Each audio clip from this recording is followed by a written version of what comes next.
পড়াশোনা করছে। পাশেই তার ল্যাপটপ, সামনে ছড়ানো কিছু বই। অরিন্দম দরজায় এসে দাঁড়ায়। শুভ্রা, আজ তো বিশ্বকর্মা পুজো, তুই আজ কারখানায় যাবি না?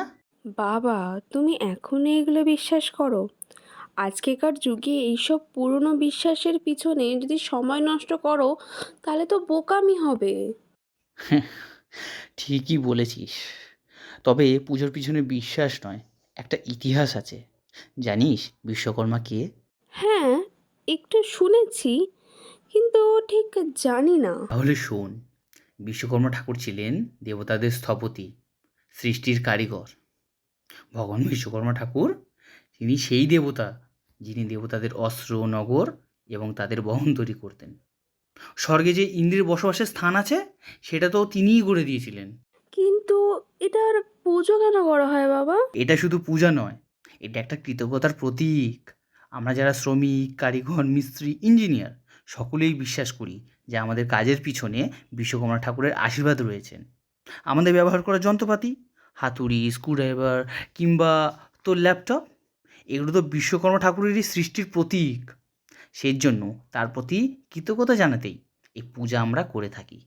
এখন শুনছেন অল্প গল্প প্রেজেন্ট বিশ্বকর্মার মাহাত্ম্য। গল্পটি লিখেছে সপ্তক।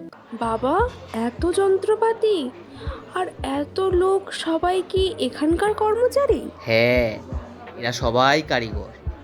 আমাদের কাজের প্রত্যেকটা যন্ত্রপাতি আজকের দিন আমরা পুজো করি। আমরা মনে করি এই যন্ত্রপাতিগুলো যদি আমরা সঠিকভাবে ঠাকুরকে অর্পণ করি তাহলে বিশ্বকর্মা ঠাকুরের আশীর্বাদে এই যন্ত্রগুলি ভালোভাবে চলবে এবং আমাদের কাজে উন্নতিও হবে। কিন্তু এত বড় আয়োজন কেন?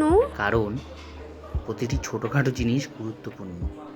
আজ আমরা যে সমস্ত যন্ত্রপাতি ব্যবহার করি একদিন বিশ্বকর্মা ঠাকুরই এগুলি তৈরি করেছিলেন। সেই ঐতিহ্যকে ধরে রাখার জন্যই এই পুজোটা।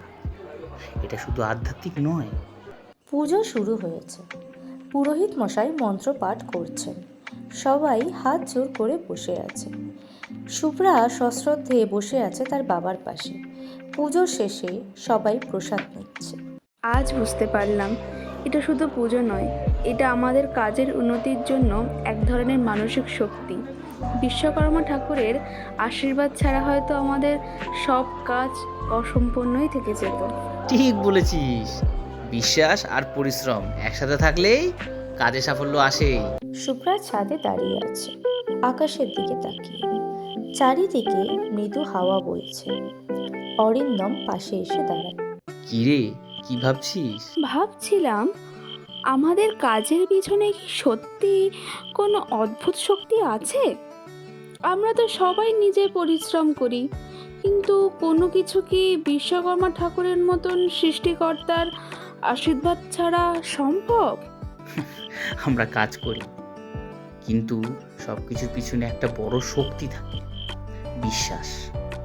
বিশ্বাস করা আর কাজ করা দুটোই সমান গুরুত্বপূর্ণ। এই বিশ্বকর্মা পুজোয় আমাদের সেই বিশ্বাসটা দেয়। তুমি ঠিকই বলেছ বাবা, কাজ আর বিশ্বাসের মিলনেই আমাদের সাফল্যের পথ দেখায়। অরিন্দম ও শুভ্রা একসাথে আকাশের দিকে তাকিয়ে থাকে। অন্ধকার আকাশে পূর্ণিমার আলো আর তাদের ভিতরে এক নতুন বিশ্বাসের উন্মেষ ঘটে। আপনারা এতক্ষণ শুনলেন অল্প গল্প প্রেজেন্স বিশ্বকর্মার মাহাত্ম্য। গল্পটি পরিচালনা করেছেন সুরজিৎ। গল্পের সূত্রধার আমি সঞ্চিতা। অরিন্দমের ভূমিকায় গৌরব, শুভ্রার ভূমিকায় শ্রেয়া এবং এডিটিং করেছেন সায়নী। ফিরে আসবো আবারও একটি নতুন গল্প নিয়ে। ততক্ষণ আপনারা ভালো থাকুন আর সকলকে ভালো রাখুন। দেখা হচ্ছে আবারও একটি নতুন গল্পে। এখনকার মতো টাটা।